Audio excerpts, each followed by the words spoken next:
You are listening to the new man beyond the macho jerk and the new age wimp. Your host is men's coach Tripp Lanier.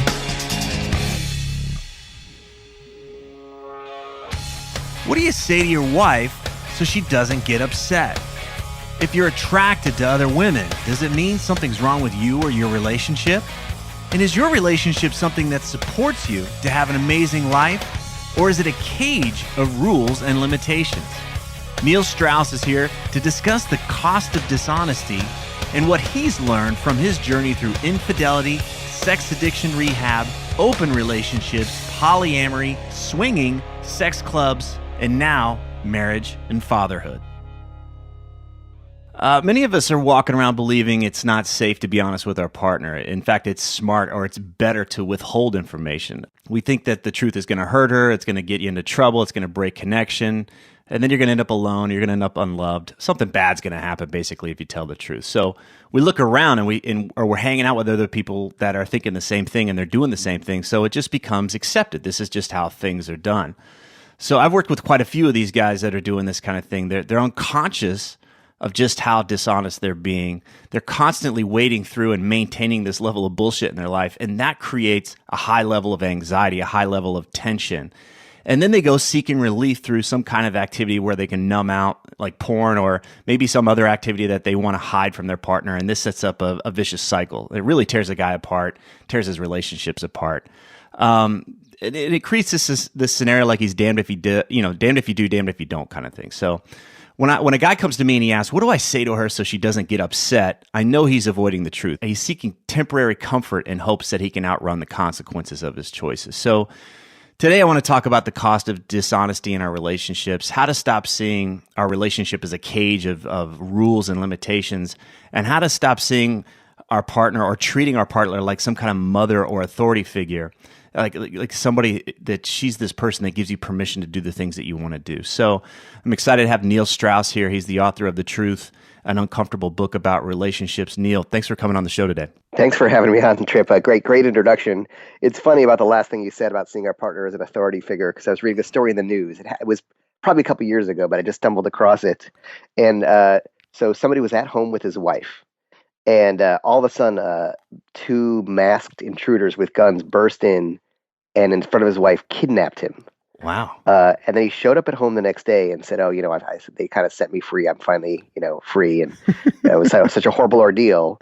And they called the police, and the police investigated. And it turned out he actually had his friends stage a fake kidnapping so he could go out for a night and party and have fun. Wow. That happens, right? That's an easier thing than just saying, hey, I'm going to go out with my friends tonight. Right. And it was just insane to me, because it was like, okay, yeah, like you said, making your partner into an authority figure. It was like, okay, you could have said, hey, I'm going to go out with my friends tonight. And your partner or wife could have said no. And you could have said, well, you know what? I just want to go out. I want to have drinks. I'm to stay out late. It's been a while, and I'm going to do it anyway and take the consequences of your behavior, whatever they may be, if you want to do it that badly. Right. But it's amazing how people can create kind of parentalize their partner instead of just and how they're so afraid of somebody's emotions that they can't control. Yeah, they actually think like there's something bad that's going to happen, some kind of physical. Anyway, we can get into that. It's not rational. I mean, that's the whole thing, is we're not dealing with anything that's rational here. And I want to come to the book, because the book is so powerful. And there, your mom plays a big role in that. But before we get to that, you kick off the book in a heavy place. You just cheated on your girlfriend with her best friend. You revealed that there was a pattern of hiding, withholding information. So you head off to rehab, and I'm curious: does that mean that were you really a sex addict or a love addict, or were you just someone who was struggling with being honest and transparent? It's a good question. I kind of went to rehab with the idea that it was going to be a crash course in understanding intimacy. Like I kind of thought, and also I thought that, hey, if I wanted sex so badly that I hurt somebody I loved and hurt and lied to somebody I cared about for sex that wasn't even that good anyway. Yeah. And then is sex such a powerful force in my life that I'm willing to, break my own moral code and hurt someone I care about, or maybe mess up my future just to get it. Yeah. So it was kind of with those ideas that I went there, and also I went with a third idea, which is that, hey, does monogamy really make sense? Maybe, this is my last chance to really learn about intimacy. Mm-hmm. And if not, maybe monogamy is just some, institution that in the 9th century, the Catholic Church made into dogma, that we're still, that just doesn't make sense in modern society. Right. Which isn't, we'll cut to we'll reveal where you are in your life later in the interview now, but it is powerful that this idea of when you said sex, but I can imagine it could be anything. It could be sugar. It could be anything that has that driving allure. What was the sex for you when you said, if I'm willing to break my own moral code for this thing, was it really the sex? If it wasn't that great, then what was it? Yeah, I think for me, it was just hard to say no to sex. Like if it was just hard to say no to a sexual opportunity. It hard not to take a sexual opportunity. And I mean, the way I rationalized it was variety, and the guy needs variety, and variety makes sense. And so there were definitely many kind of evolutionary and psychological justifications for it. But for me, it was just and probably on a deep level, for sure, like validation. There's something in the game that I really think a lot of the game was a book about male insecurity and healing self-esteem in the shallowest way possible, which is, if this beautiful woman's willing to be naked with me, then maybe I'm okay. I must be worth something if she's willing to allow me to be in her body. Right. And that's a drug addiction in itself, because then you have to probably keep experiencing that to keep feeling okay with yourself. Okay. So you went to sex rehab in service of exploring these questions to learn about intimacy. Then you went the other direction. You explored tantra. You did sex clubs. You explored swingers, or I guess they call it the lifestyle, polyamory. You lived in a house with multiple women, having sex with, they were sex partners. So what were you seeking to find there? What was that in service of? My intention, as wrongheaded as it was, I really thought I was going to I wanted to find a guy named Reed Mahalka, who's a sort of alt-sex educator, has this saying, find your own species. I think that's a saying. Mm-hmm. And the idea being, the idea being that some people theorize that the way that people are straight or gay or bisexual, that the same goes for sexual. We're monogamous or non-monogamous, and the non-monogamy umbrella. Are we open relationship or polyamorous, or maybe abstinence, another option? So, So the idea that maybe I'm just not naturally monogamous, but doing it because it's the model that the culture has set forth for me. Yeah. In every movie and book and everything else. So I kind of wanted to say, hey, maybe there's another relationship out here that gives me everything I want, that gives me love, connection, and intimacy, but also gives me freedom and doesn't close doors on options and possibilities. And you can still have that, what they call strange ass is a term. I think so. That's the technical term. Yeah. Strange ass is the technical term, which is like you just sometimes you want some strange ass. Or there's also another term, new relationship energy, that excitement of when you start a new relationship with someone, you're sort of smitten head over heels. So can I still have love, connection, intimacy, and honesty, yet have some strange ass and new relationship energy? Got it. And did you get a sense that you were running away from anything at this particular time? We could be running towards something. We can be seeking that new experience. I want to feel alive. I want to make the most of my life, and that can look healthy. And then there's times where we're running away from stuff. What was going on for you? The great thing about writing a book is that you get to see yourself from the outside once you start writing it down on paper. Mm-hmm. So at the time, I thought I was running too, but in retrospect and reading my rationalizations for my own decisions, I was definitely running away. And your mom features prominently in the book. There's a lot about your past in there. Was that what you were running away from? Yes. There's a fascinating, and I think this will resonate with a certain amount of people. So don't think about my life as I say this. Think about your own. But there's a fascinating sort of relationship, let's say archetype or pattern, and the overall idea is that, as one of the sort of mentors I have in the book told me, she said, "Oh, show me your relationship with your opposite sex parent, or same sex if you're attracted to the same sex.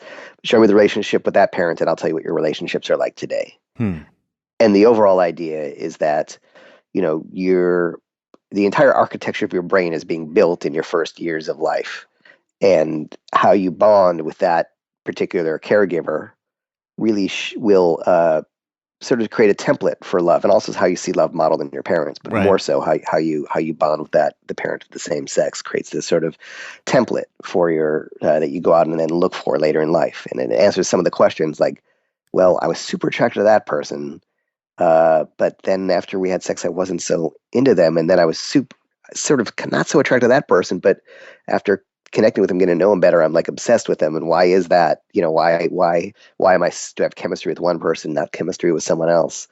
And it answers those questions because they're elements of our caregivers we're seeing in them. Got it. So the overall idea is, and sometimes, or the opposite, but it's all related to the caregiver. But the overall idea in my case was, we're really familiar in our culture with the idea of abandonment, which is, a parent not being there for you. But what we talk about less is the opposite abandonment, which is, enmeshment or engulfment. Mm-hmm. And the idea that the parent is psychologically overwhelming for you. And people are not always aware of how this happens. I'll give a couple quick examples.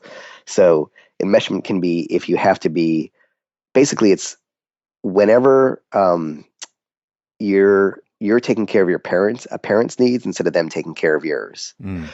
So simply, if mom is full of anxiety all the time and always worried about you, you're really coming home so she's not worried. You're not coming home because she's setting appropriate boundaries for you that you can then, take off into adulthood. Right.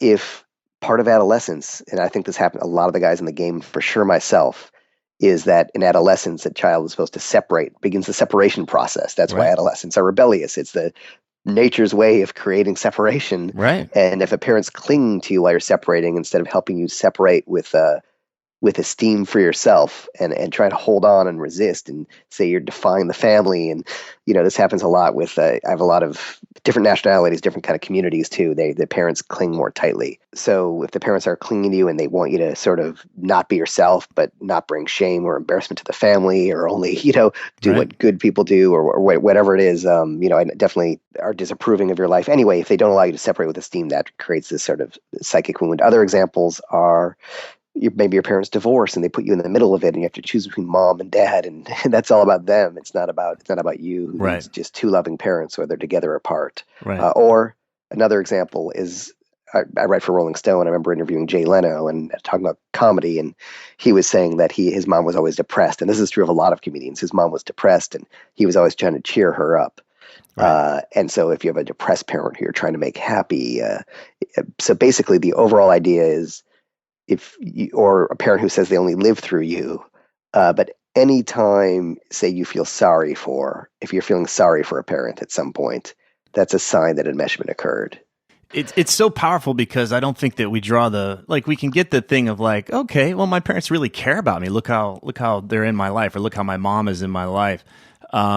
And maybe we don't draw the dots to how this impacts us with our sexual partner. It seems like there's a divide there. Well, that's not my mom. This is the person I'm having sex with. This is the person I have these other experiences with. I love the way that you're kind of drawing this picture out and say, look, this isn't quite the healthy way to do that. And it doesn't allow the guy to figure out how do I want to show up? What's the relationship I want to create? It seems like this is what I just do. And it starts to develop that pattern that we talked about just a few minutes ago, which was, here, my partner is this authority figure in my life. I don't know how to get out from underneath it because I never did that as a teen. If you don't know why you're doing what you're doing, then you're living in an unconscious life. And as a psychotherapist, James Hollis says, and I use this quote in the book because I love it, what we do not know controls us. So there's a reason for everything you're doing, and because you were programmed, by your early experiences, and there are reasons for this. And as you just said, and we can talk about it now, is how, so, okay, we just described this pattern, but how does it affect your relationships? And it's easy. it's hard to see yourself because unless you experience some sort of abuse that's, commonly thought of as abuse, it's hard to see any of our upbringing as anything but normal because, well, we lived with it for 17, 18 years. Right. So it seems normal to us because that's what we experienced, but sometimes it takes someone from the outside to point out the patterns. Right. That you don't see. I mean, I really thought till I actually thought I was normal, and I just wrote books about the crazy people, and I was a normal person observing them. And this is probably the first book where I realized, I was just as crazy as everyone, and so was everybody. Right. Everybody's got some version of this somewhere in there. We've got something that we got. Yeah. And if you're listening and you're thinking, because this goes to maybe 5% of your audience, you're thinking, not my parents are great. If you're idealizing your parents, that's usually the worst stuff. So just be careful if you're thinking my parents are great. Especially if you use the word perfect in your head, because nobody's perfect. The only person who's perfect in sort of a mythological sense is a deity, right? And often when someone's trying to sort of defend their parents, it's because either a parent set themselves up as God in the sense that they were always right. Right. Or that somehow betraying the family, or betraying your parents, it was such a sin because you owe them life, which again is setting up in a God context. Yeah. That you can't that saying anything negative about a parent is betraying the family. But Yeah. you said at the top of this call that it's about being honest, and part of the honesty is being honest with yourself. Right. And it's not about blaming parents, but it's about actually understanding yourself and just seeing it as a movie. Yeah. What causes had what effects on you, and there's no blame because guess what? We're all adults listening to this show, and we're all responsible for changing and improving. Just because we were born with a certain template, or born to certain parents, or had certain parent patterns of upbringing, there's fortunately neuroplasticity, and we can change. Well, I like that you're bringing it back to personal responsibility, because there are people that create a story.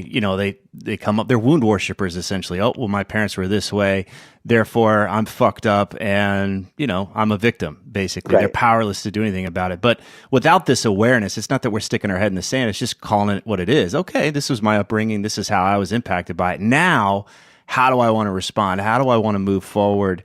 Because I'm educated. Now I've got a better perspective on how things are, but it's not about living in this way of like, okay, I just walk around condemning my parents or putting them up on a pedestal, but what is it that I want to do? I don't need to hide anything from myself any longer. Right. What we're saying is you can't repair a car if you don't know how the engine works. Right. Got it. Has your mom read the book? I mean, has there been any fallout from your folks?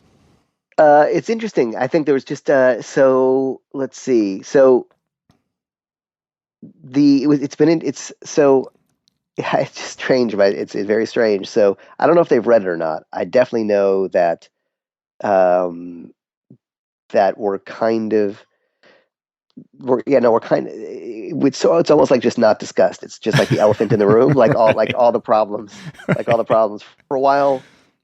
Well, here's what's interesting. They didn't speak to me, but not necessarily because of the book. Okay. What happened was that where we're going with this talk about enmeshment is it creates a relationship pattern. And the relationship pattern is that you become what's known as like a avoidant. You can become avoidant in relationships. And it doesn't mean that there are some people in a small minority who avoid relationships altogether, but what's much more common is wanting to be in a relationship, wanting love, wanting to connect, whether it's now or at some point. And then as soon as someone really falls in love with you, you start to experience love as neediness, and also you'll tend to pick a pretty needy person as well, who is abandoned on by their father. It doesn't have to be materially abandoned; it could be emotionally abandoned, or Right. a father not present. Dad's always working hard and not there for them. It doesn't have to be a father who just left them. Right. Anyway, you'll experience love as neediness. So when someone loves you, you just feel like it's almost like mom again. She like drained and sucked your energy, and you were trapped in her rules or emotions or Right. Depression or anxiety or emotional support, whatever it may be. And then you'll just start to withdraw. Like suddenly you'll find that person less interesting, and they'll be sort of overwhelming, and you'll start to, like you said at the top of the show, either maybe start to have a secret life or need some intensity outside the relationship, or start to sabotage it. And as you do that, or you withdraw, or even just withdraw a little bit psychically, like maybe they just touch you and just want a little space sometimes. Yeah. As you do that, of course, they'll be like, what's happening with that guy? What's going on? And they'll start to get more needy, and you'll withdraw more, and you'll get Right. in this whole cycle. And so this great relationship that began so wonderfully in the courtship period now becomes sort of, torture for both of you. And so you were breaking that pattern. I think I was asking you about your parents, your mom. Yeah. So with that as context, and so what would happen with me is every Sunday I call my mom no matter what on Sundays, and on Sundays she'd often complain about my father. Your father's a jerk and this and that and all this horrible stuff about your father, which really doesn't make me want to get married and think, that's what marriage is like. So Right. I would do that. I started sort of having those calls are almost like reinforcing the wound. You're still living and you're still sort of being enmeshed even as an adult. Right. And so I had to create a boundary or sort of a, cut off, not talk about that stuff with my mom anymore, not be there to have her complain about my father anymore. And by actually cutting that, she, didn't want to speak to me for a while. Got it. Which is interesting. It showed you what your role was in her life. Well, if you're not there to emotionally support me in my troubled marriage, then what good are you? Right. The interesting thing about enmeshment is this, where abandonment feels bad. You feel worthless, you feel shitty, and on a psychological level, because before the age of, say, 8 or 7, the world revolves around us. It's like, what's wrong with me that dad or mom left me or isn't there for me? What's wrong with me? Mm-hmm. Enmeshment feels good. It feels, as the writer Pia Mellody, who some of these ideas about love avoidance and love addiction came from, she says that it's falsely empowering. So it feels good. Oh, mom's confiding her secrets in me, or she only lives for us. She must really love us. So it's a trickier one to identify because it's falsely empowering. It actually feels good at the time, even though it's robbing you of your childhood. You're probably not going to challenge it. You're not going to be like, if this feels good, it must be good. So, I'm not going to challenge it. Right. I mean, heroin feels good. Let's talk about leaking energy with other women or porn. That's in a lot of guys that I know when they're doing this, they're escaping some form of anxiety. You talked about cutting things. You talked about breaking patterns. You went on a break. Anhedonia, is that correct? Am I saying that right? Yeah. Okay, so you cut out porn. You had all these restrictions on internet and phone use. So what was it? What was going on there? Why were you doing that? How did it help you? Sure. Yeah, I think what I realized that that a lot of the journey was a running from and not a running to, and that for sure after all the relationships you described earlier in the show and the wild times, that I sort of like needed to it needed almost detox to reset my brain's dopamine receptors, expect just a little bit less intensity, pleasure, and stimulation. And also to sort of do the most important thing, which is if you want to have a great relationship, the most important thing to work on is your relationship with yourself. Right. Because A, you can't control the other person, and B, your relationship is actually not about the other person. It's about how you see the other person.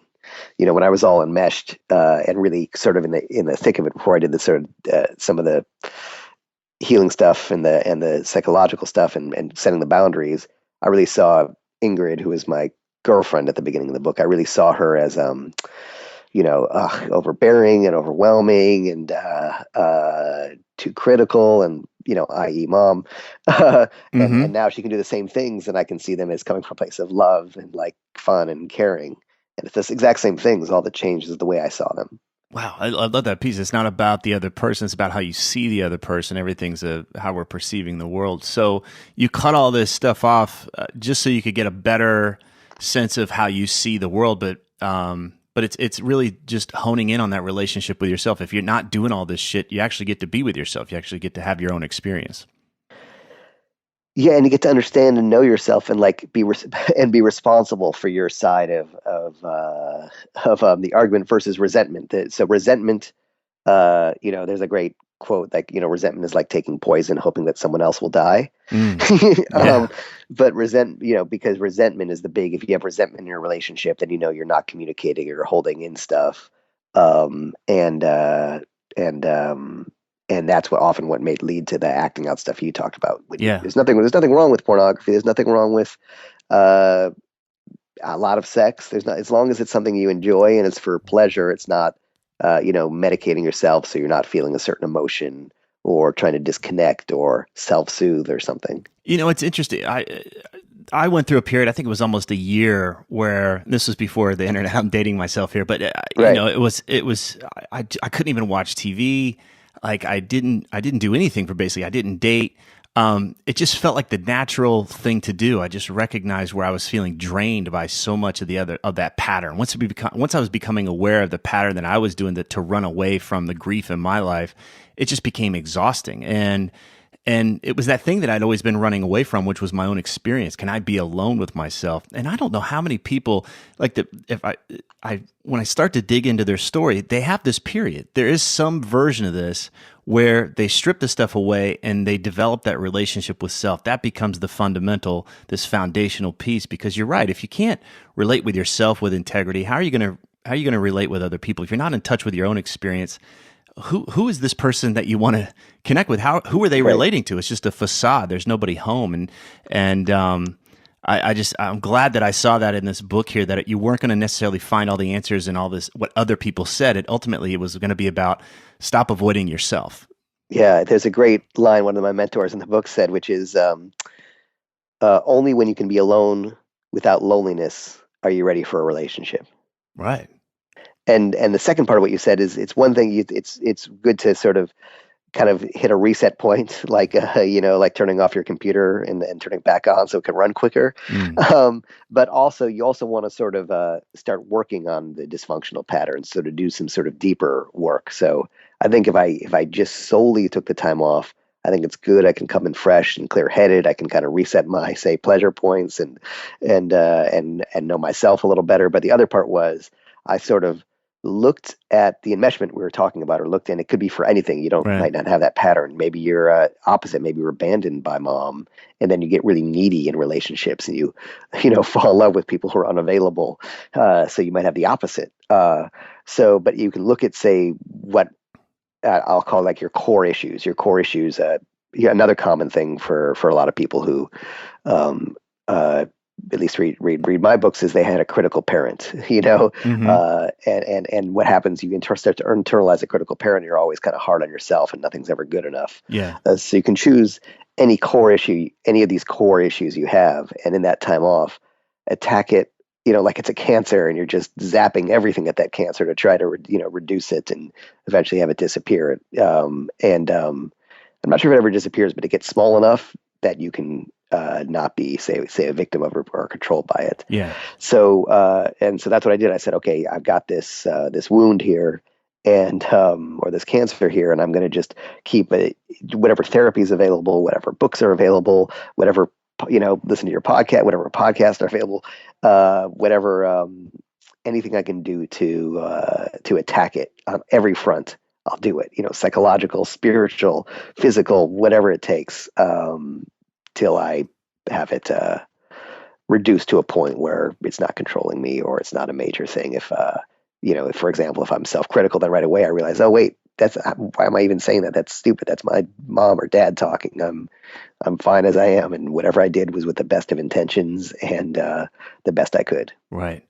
Well, where does the guy start? If a guy's listening to this and he's starting to see himself in some of the things we're talking about here, or he's just really tired of being dishonest. Obviously, if you listen to The New Man or some of this stuff, like you can't hold up the mirror to yourself very long without starting to see some of the places where you're not honest with yourself, and therefore not honest with other people. I mean, does he need to go to rehab or do some of these crazy things to start to work on this? What's really going to help him out? What's the first step? Right. Yeah, I think it's a good question. By the way, I think a lot of people think they're honest with themselves, but I would first of all give listeners the challenge of, for the next week, to be aware of any time they tell something that's not 100% truth, either withholding something they know they should say, or just saying something that's not honest, like, oh, hey, I'm running late because traffic's so bad. Just notice it, because we all feel like we're honest on an integral level, but that's often something we'll kind of deceive ourselves or compartmentalize so that we can go on living with ourselves. Right. But you'll be surprised. I forget what there's some statistic, like the average person tells 5 lies a day or something like that. That's insane. So really so the first step I'd say is self-awareness. become really, really self-aware, and you can do that. You can start to do that on your own. So it could simply be as much as at the end of the day having a journal where you're, really looking at, hey, where was I dishonest? Where did I kind of express fear? And looking at this stuff at the end of the day. But I think, and then part two is I would, and I'm trying to think of the like most affordable way. I can recommend some workshops that are really great, but they're in the thousands of dollars. But I highly recommend them. If people can do them, I'll recommend them. But it's not the only way to do it. The second thing I would do is honestly like get together a group of like-minded people, and once a week start talking about what's going on in your lives. And what's nice about sort of ad hoc group therapy, if you have the money for it, and you could all pitch in, get like one therapist just to be there with you in year 5. People are really going to talk in a vulnerable, safe way.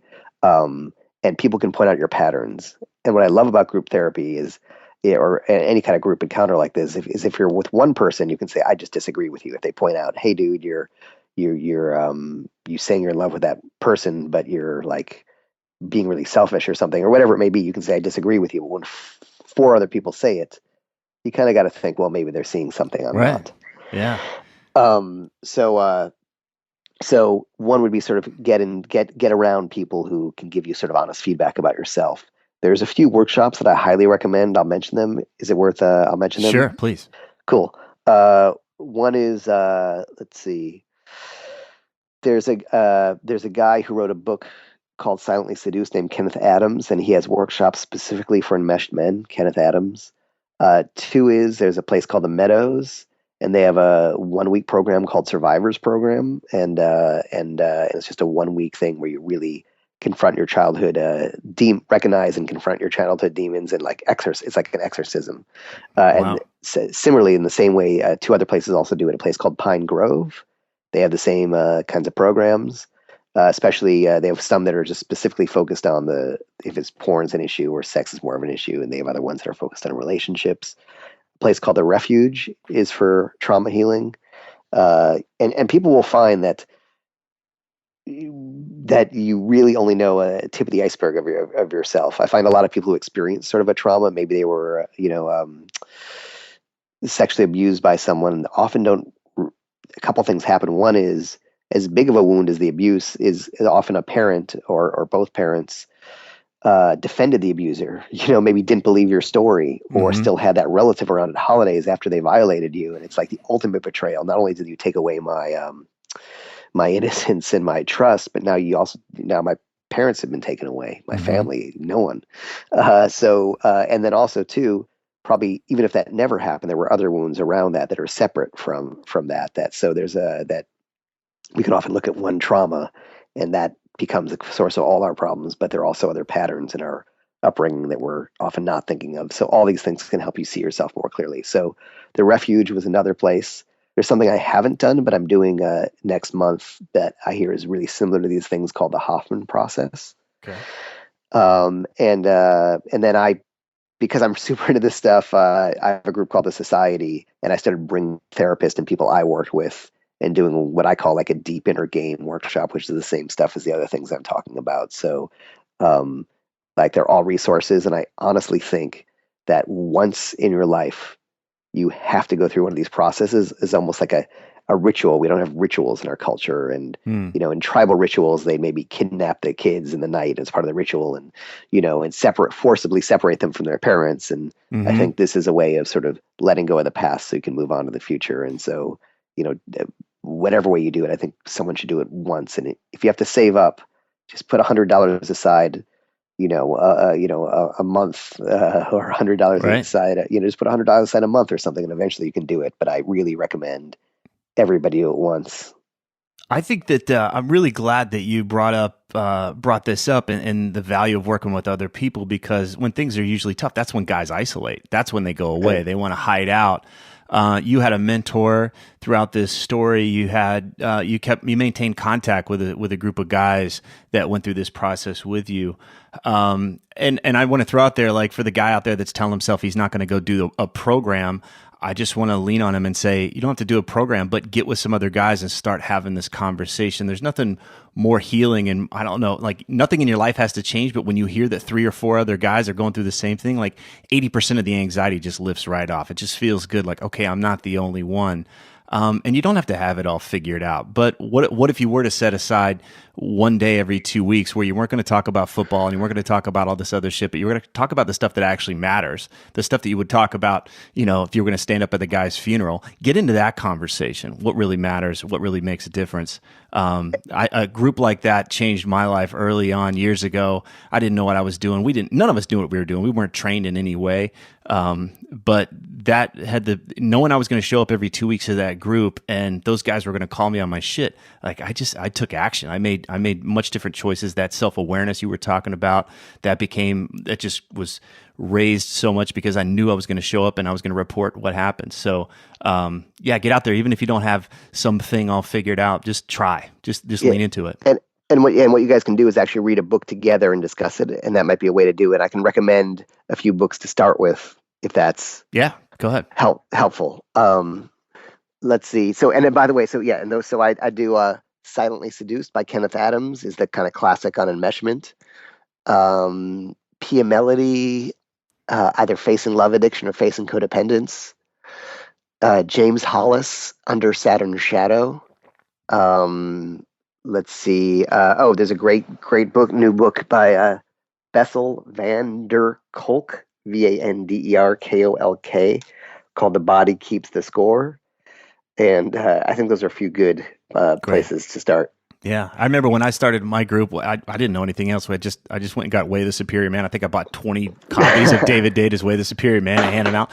Several guys never talked to me again. It was right.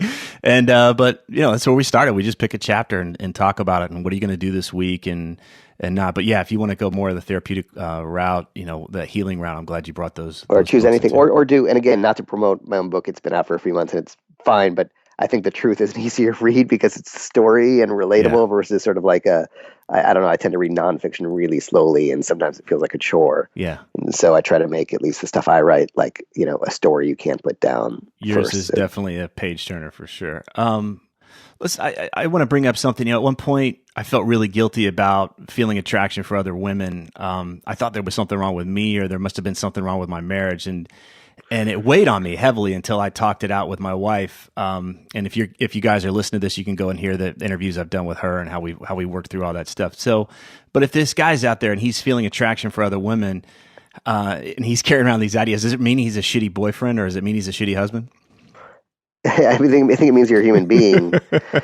It's not like I remember I interviewed this guy in the mafia once, and I was going through all this. He goes, Neil, you get older, but your eyes never get older. By the way, since we've been very like PC, I'll tell you what his advice was on women, which I don't recommend, but he recommends it. He said, "What you got to do, Neil, is you got to get her to have sex with another guy for you. Once you do that, you own her forever. She will never be unfaithful." I've never tested this, but he said it with a lot of confidence. What's his book, Neil? Where do we read his book? Where's his program? You know what? It's funny. His book. I thought his stories were so great, so I hooked him up with a writer, and the writer finished the book. He passed away. But the writer finished the book. So I'll let you know when that one's out. So I didn't take his advice. What were we talking about? Is the guy a shitty boyfriend or husband? Honesty, honesty. So, but there's a difference now between you sort of like finding other people attractive and say being compulsive about it. So the first thing is if you're compulsive about it, like compulsively fantasizing about that person, or you're trying to kind of stay in touch with that person or find them online or something. So first of all, let's make sure you're not being compulsive about it, but you just see other people, you find them attractive, or you're attracted to other people. That's cool. And I found that for myself, even though I never could have done it before, by sort of opening up a dialogue about it with my wife, and her being, first of all, very confident in our relationship and secure in it. and us working on our own issues, I was able not to have shame about it. We can just discuss it if we want to discuss it. Well, that's the thing, right? Is that the foundation is there. When she doesn't know what's going on, then it's like she gets to create the monster under the bed or the monster in the closet. Like, it's much worse than it is. We've broken connection there. But when we put it on the table and say, "Hey, here's what's going on," there might be a little dust up in that moment, but okay, that's it. Now we're working on it. This is what's actually happening. Yep. And there's an interesting thought, and by the way, there's nothing I'm saying or nothing in my book that sort of says monogamy is the way to go or non-monogamy is the way to go. It's about having a healthy relationship. And in non-monogamy, that the idea is there are a lot of guys who say, you know what, I can't be faithful, so I'm just going to be in an open relationship. That's the unhealthy way to do it. Right. In other words, if you're enmeshed and you just think, okay, I'm just not going to be in an exclusive relationship, so I don't cheat, that's just a recipe for disaster. Right.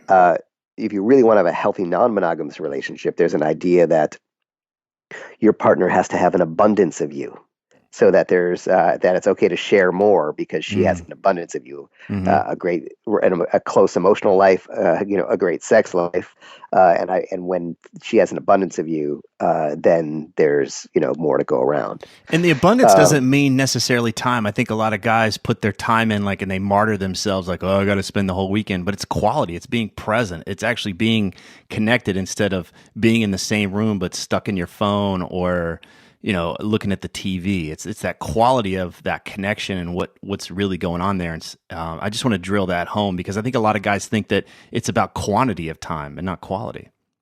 Yep. No, that's a great point. Though, that it's very easy for people to be alone together. Yeah.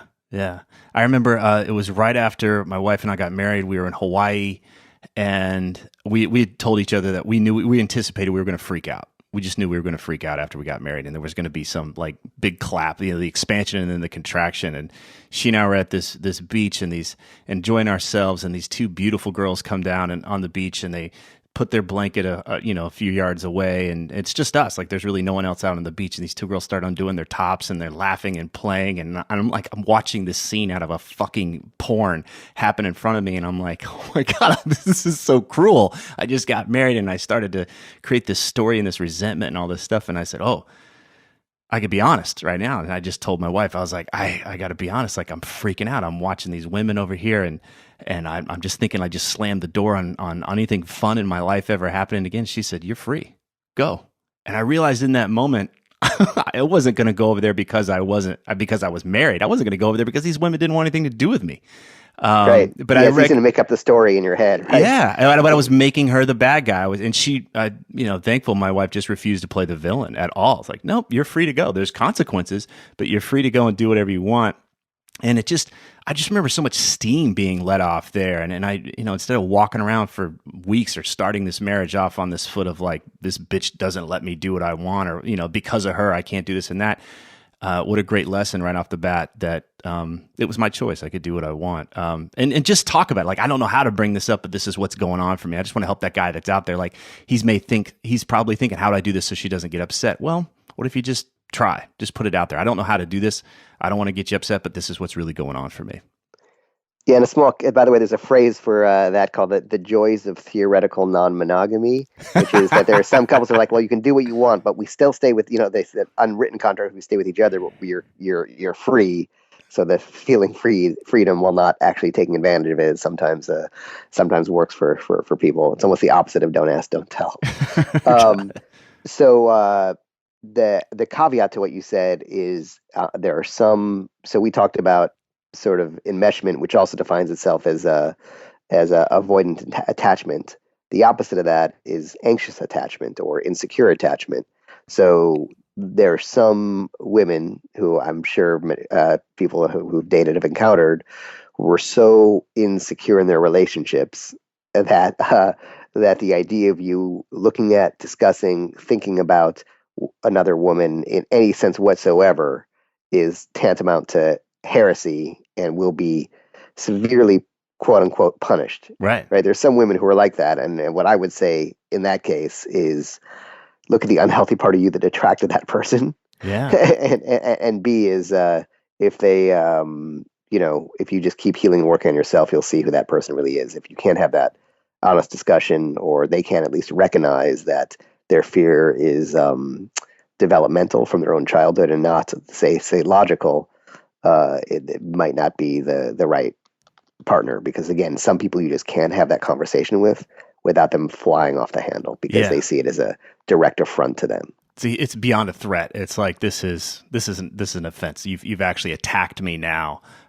It occurs for them that way, and I talk to guys like that. That's definitely what's happened in their lives, and their whole thing. I love that you brought it back to the guy taking responsibility for himself, because it's like, what do I do to change my wife? Or how do I it's like they're dealing with a wild animal and they're afraid to get hurt. They've got to keep them at bay, and it's like, this is your partner. But I love that you brought it back to, what is it about you that brought this person into your life? How can you be more honest, and get some help? Get some help with dealing with that. Trying to figure this out on your own is tough. No one's saying you got to figure it out on your own. So, yeah, and if you don't know how to put it so you can do it with a therapist or someone there, where you can put it in you can sort of have it in a contained, safer enclosure. And I think you brought up a great point, which is, one of my biggest lessons was you cannot change your partner. If you have to accept your partner. You have a choice of accepting your partner as they are or not being with them.